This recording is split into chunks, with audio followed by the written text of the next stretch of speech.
Audiolibros en 15 minutos. Suscríbete al canal y explora un nuevo libro cada día. Tenemos prejuicios en contra de la vejez, y desterrar nuestros prejuicios comienza con cambiar nuestro idioma.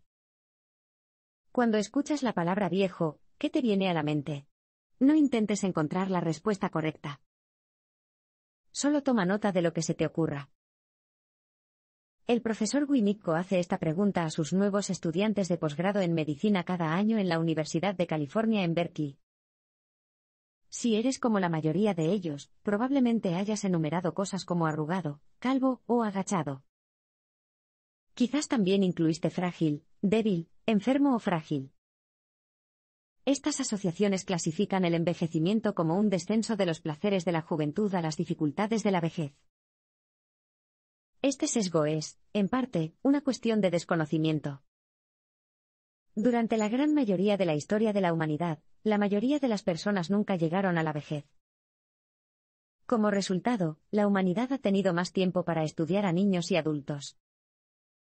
Pero ahora que los baby boomers se jubilan a un ritmo de 10.000 personas por día, las personas mayores necesitan la atención que históricamente hemos dirigido a otros lugares. También es una cuestión de clasificación. Tendemos a pensar en la vejez como un período de uniformidad, una extensión vacía de años inútiles. En algún momento, alrededor de los 75 años, somos viejos y, a partir de ahí, todo va cuesta abajo. El Centro para el Control de Enfermedades, CDC, del Gobierno de los Estados Unidos tampoco reconoce la diversidad de la vejez. Las recomendaciones de los CDC sobre los tipos de atención que las personas deben recibir a diferentes edades varían según la categoría a la que pertenezca, niño, adulto o persona mayor. Para los niños, es decir, las personas menores de 18 años, hay 17 subcategorías. Para los adultos, hay 5 subcategorías. Sin embargo, todas las personas mayores de 60 años pertenecen a un solo grupo. Esto implica que no hay diferencia entre una persona sana de 70 años y una persona de 90 años debilitada. Con demasiada frecuencia, esto hace que las personas mayores no reciban la atención que necesitan. Según la autora, Louise Aronson, cambiar la forma en que hablamos sobre el envejecimiento es el primer paso para desmantelar los prejuicios y aceptar la vejez como el momento más vibrante que puede ser. ¿Qué idioma podría ser mejor? Bueno, hay una segunda parte del ejercicio de Winnicko. También les pide a sus alumnos que reaccionen ante la palabra anciano. Estas respuestas son, sin lugar a dudas, mucho menos peyorativas e incluyen palabras como sabio, poder, experiencia y conocimiento. Por lo tanto, Aronson propone una nueva palabra para la vejez, vejez. La vida después de los 60 puede ser grandiosa, la dificultad viene de que te vean como viejo. Tengo 93 años, escribió el querido periodista deportivo y colaborador neoyorquino desde hace mucho tiempo Roger Angell, y me siento muy bien. Contrariamente a la creencia popular, este suele ser el caso. Aronson lo escucha una y otra vez de sus pacientes, la vida después de los 65 años es fantástica. Y los datos lo respaldan. Los estudios realizados en los Estados Unidos y Europa Occidental muestran que, alrededor de los 60 años, los niveles de bienestar de las personas son similares a los de las personas de 20 años. Después de esa edad, esos niveles solo aumentan. Como escribió Roger Angell sobre sí mismo, y sobre otras personas mayores de 75 años, nos seguimos sorprendiendo con felicidad. Lo que no es fácil es la reacción de la sociedad ante las personas mayores. Basta con pensar en todos los términos negativos que tenemos para las personas mayores, tío, pedo viejo y bruja. Es posible que las personas no siempre usen esos términos cuando hablan con personas mayores, pero a menudo se esconden bajo la superficie. Basta con pensar en el tono condescendiente que los jóvenes a veces adoptan con los ancianos. No eres viejo. Oh, hola, jovencita. Al negar la vejez de la persona mayor, esas frases implican que la vejez es algo que debe evitarse. Estos casos de discriminación por edad, término acuñado por el gerontólogo y autor Robert Butler en la década de 1960, todavía están muy extendidos en los Estados Unidos. Parte de esto se debe a que la cultura estadounidense está obsesionada con el éxito y la juventud. Las personas mayores alguna vez fueron vistas como personas más cercanas a Dios. Sin embargo, en los Estados Unidos seculares, se ven desde una perspectiva industrial, que favorece las cualidades juveniles de velocidad y eficiencia por encima de la sabiduría y la prudencia. Incluso la autora se tiñó el pelo hasta hace poco porque temía que ponerse gris enviara señales equivocadas, es decir, que estaba al otro lado de la colina. Sin embargo, esta negación generalizada de la edad es profundamente problemática.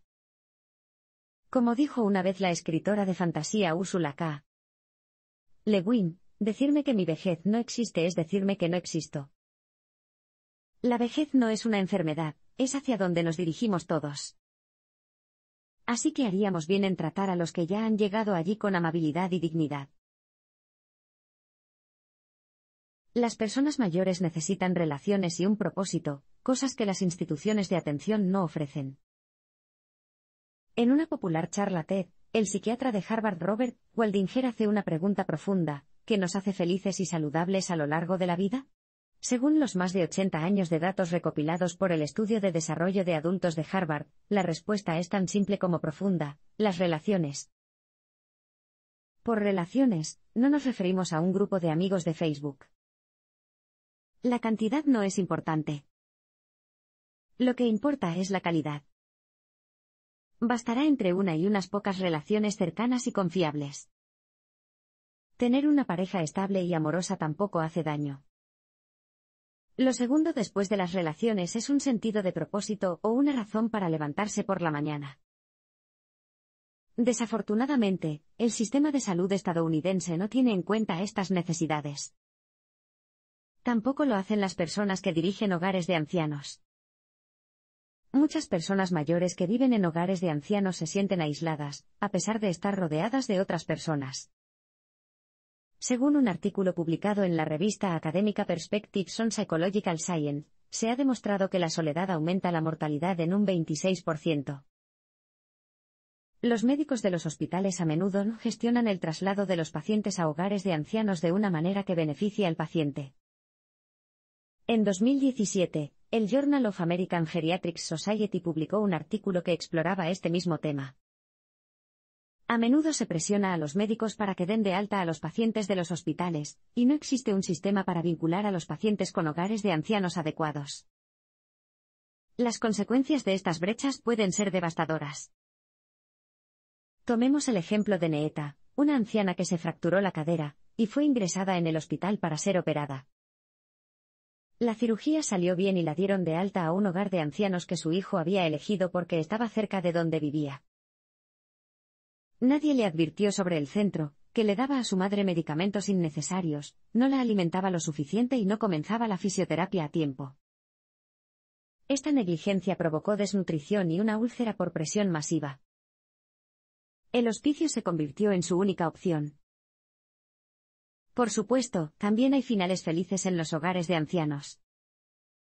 Sin embargo, la gran mayoría de las personas mayores preferiría estar en casa. Y las personas que pueden permitirse el lujo de recibir cuidados en el hogar tienden a ser más felices y saludables. Los medicamentos afectan a las personas mayores de manera diferente que a los adultos. Durante el primer año de su residencia de formación médica, la autora cometió un error. Supuso, como muchos médicos y médicos en formación, que tratar a un paciente de edad avanzada no era tan diferente de tratar a un paciente adulto. Como nueva internista, había heredado un grupo de pacientes de los residentes mayores que se habían graduado. Entre estos pacientes había una mujer llamada Anne. Anne tenía casi 90 años, y siempre tenía una enorme sonrisa en su rostro. Aronson y ella rápidamente se hicieron amigos. Cuando Anne se presentó a una cita sin su sonrisa habitual, Aronson supo que algo andaba mal. Con lágrimas en los ojos, Anne compartió la mala noticia. Se vio obligada a internar a Bess, su hermana, en un asilo de ancianos.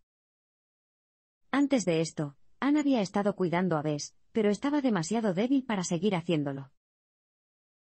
La tristeza de Anne hizo que Aronson se detuviera. Pero después de hablar con su supervisor, Aronson decidió no recetarle ningún medicamento. Anne estaba afligida, no deprimida. Sin embargo, cuando Anne acudió a su próxima cita, Aronson tomó medidas. Anne no comía ni dormía, y sus actividades habituales no le proporcionaban placer alguno. Aronson le recetó un antidepresivo. Aunque Aronson había seguido el protocolo en todo momento, ya había cometido su error. Supuso que tratar la depresión de Anne sería lo mismo que tratar la depresión de un paciente más joven. Es difícil culparla. Después de todo, antes de la política de inclusión a lo largo de la vida de 2019 del Instituto Nacional de Salud, no se exigía que los ensayos de medicamentos incluyeran a personas mayores. Irónicamente, la mayoría de las personas que requieren estos medicamentos suelen ser personas de edad avanzada. Por ejemplo, la mayoría de los casos de fibrilación auricular se producen en personas mayores, pero los medicamentos para tratarla suelen tener un efecto secundario desafortunado: confunden a los pacientes. Sin embargo, dado que los medicamentos están probados en ensayos, se siguen recetando, aunque son potencialmente inseguros. Resultó que el antidepresivo que Aronson había recetado podía provocar que los pacientes de edad avanzada desarrollaran niveles de sodio extremadamente bajos. Los niveles bajos de sodio tienen muchos efectos, como letargo y confusión. En casos graves, puede causar la muerte. Aronson solo se enteró del impacto del antidepresivo en las personas mayores después de descubrir algunos informes de casos publicados recientemente. Pero, para entonces, Anne ya había sido readmitida en el hospital y necesitaba atención urgente. Su hijo, Jack, ya había puesto en duda la competencia de Aronson. Fue una experiencia tan humillante como educativa. La vejez se considera un tipo de enfermedad con síntomas inevitables. Una vez, un hombre de 95 años fue a ver a su médico por un dolor de rodilla. Tras examinar someramente la rodilla, el médico le preguntó qué esperaba el hombre. Su rodilla, después de todo, tenía casi 100 años. Sí, respondió el hombre, pero también lo es el otro, y no me molesta ni un poco. Esta anécdota apunta a un hecho inquietante. La mayoría de las veces, las personas, incluidos los médicos, consideran la edad en sí misma como un tipo de enfermedad. Una rodilla sana a los 95 años se considera una aberración, una sorprendente excepción a la regla. Sin embargo, equiparar la edad avanzada con ciertos síntomas puede tener consecuencias devastadoras. Tomemos el ejemplo de Lynn, una mujer de 79 años que vivía con su hija Verónica. Lynn estaba sana y feliz, pero un viernes por la noche, empezó a actuar de forma un poco extraña. Parecía más lenta de lo habitual, y el sábado por la mañana estaba extrañamente apática. Verónica y ella habían planeado asistir a un evento especial ese día, pero de repente se desinteresó. El sábado por la noche, la rareza continuó. Mientras se preparaba para ir a la cama, no se puso los pantalones del pijama. En mitad de la noche, Verónica la encontró de pie ante el espejo del baño, aparentemente desorientada. Intranquila, Verónica llamó al 911. Cuando llegaron los paramédicos, preguntaron si Lynn había ajustado sus medicamentos recientemente. Cuando Verónica respondió negativamente, soltaron el equivalente a un suspiro profesional. Dijeron que tiene casi 80 años y es medianoche. El desconcierto es parte del curso. Estaban muy equivocados. Si bien muchas personas mayores sufren algún tipo de demencia, ser viejo no siempre implica estar senil. La vejez no necesariamente va de la mano con la confusión de medianoche y la apatía general. De hecho, Lynn había empezado a sangrar dentro de su cráneo el viernes por la noche. El domingo por la mañana, cuando los paramédicos se marcharon, sufrió un derrame cerebral grave. Lo que hace que esta historia sea particularmente preocupante es que los paramédicos probablemente seguían el protocolo. Es casi seguro que tenían en cuenta los intereses de Lynn. Pero ellos, como la mayoría de las personas en el mundo de la medicina, tenían suposiciones sobre lo que significa ser viejo. Al final, después de meses en el hospital, Lynn regresó a su casa. Pero su ictus la cambió para siempre. La prescripción de medicamentos para cada síntoma puede provocar complicaciones de salud inducidas por los medicamentos, especialmente entre las personas mayores. Aronson tuvo una vez un paciente llamado Dimitri. A los 79 años, con una enfermedad de Parkinson avanzada y una serie de enfermedades crónicas, incluida la demencia, Dimitri tomó 10 medicamentos, muchos de ellos varias veces al día. Esto puede parecer normal para una persona de la edad de Dimitri, pero, con demasiada frecuencia, los pacientes toman medicamentos para tratar los efectos secundarios causados por otros medicamentos. Esto puede tener consecuencias inquietantes. Cuando Aronson conoció a Dimitri, casi no respondía. Acostado en la cama con los ojos cerrados, apenas podía responder a las preguntas de Aronson. ¿Cuál era su nombre? Movió los labios en silencio. Le dolía. Sin respuesta. Sin embargo, Dimitri parecía estar muy en forma. Era musculoso, con órganos sanos. Aronson, tratando de averiguar qué estaba pasando, examinó más de cerca su lista de medicamentos. Ninguno era infrecuente y todos eran adecuados a sus diagnósticos. Sin embargo, 2 de ellos se incluyeron en una lista de medicamentos que podrían tener efectos adversos en las personas mayores. Al ver esto, Aronson llamó a la hija de Dimitri, Svetlana, y le preguntó cuánto tiempo había estado su padre en tan grave estado. Para sorpresa y horror de Aronson, Svetlana respondió que Dimitri estaba completamente sano hace 1 año. Incluso hace 6 meses, podía caminar, hablar y leer. Aronson suspendió inmediatamente 8 de sus medicamentos y comenzó a reducir los demás. Al cabo de 1 semana, Dimitri ya estaba sentado. Día a día, comenzó a hablar más, a comer y a moverse. 6 semanas después se trasladó a la unidad de vivienda asistida, donde comenzó a pintar y tuvo una relación sentimental con un compañero de residencia. Entonces, ¿qué había pasado? Bueno, Dimitri había sido víctima de una cascada de recetas. Esto se refiere a cuando los efectos secundarios de un medicamento recetado se tratan con otro medicamento. Los efectos secundarios del nuevo fármaco se tratan entonces con un fármaco nuevo. Esto continúa hasta que el paciente esté tomando una gran cantidad de medicamento. Primero, a Dimitri le recetaron medicamentos para su presión arterial. Cuando eso le provocó gota, le recetaron otro medicamento, y cuando eso le causó acidez estomacal, otro más. Esto continuó hasta que desarrolló el Parkinson y la demencia inducidos por fármacos. Por supuesto, los medicamentos recetados no son la causa principal del Parkinson y la demencia. Pero nunca estaremos seguros de cuántos casos como el de Dimitri no se diagnostican hasta que dejemos de recetar medicamentos para los problemas causados por otros medicamentos. El seguro no paga muchos de los recursos que necesitan las personas mayores.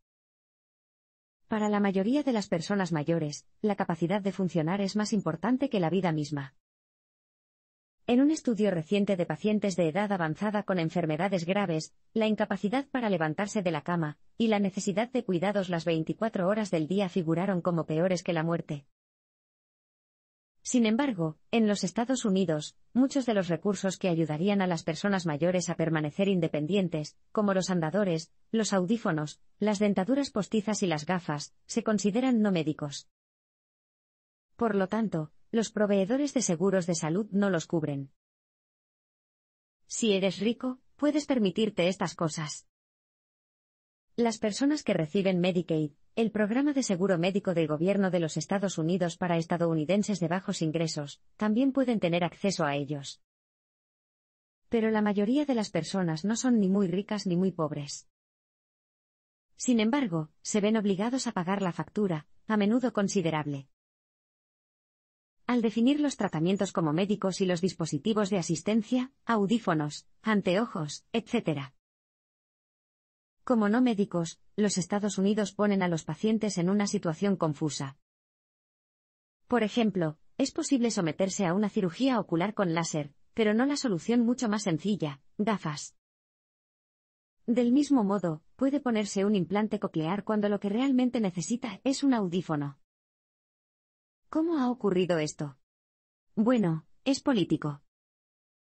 La atención médica estadounidense clasifica las intervenciones quirúrgicas costosas como médicas porque benefician a las industrias que producen productos farmacéuticos y dispositivos médicos.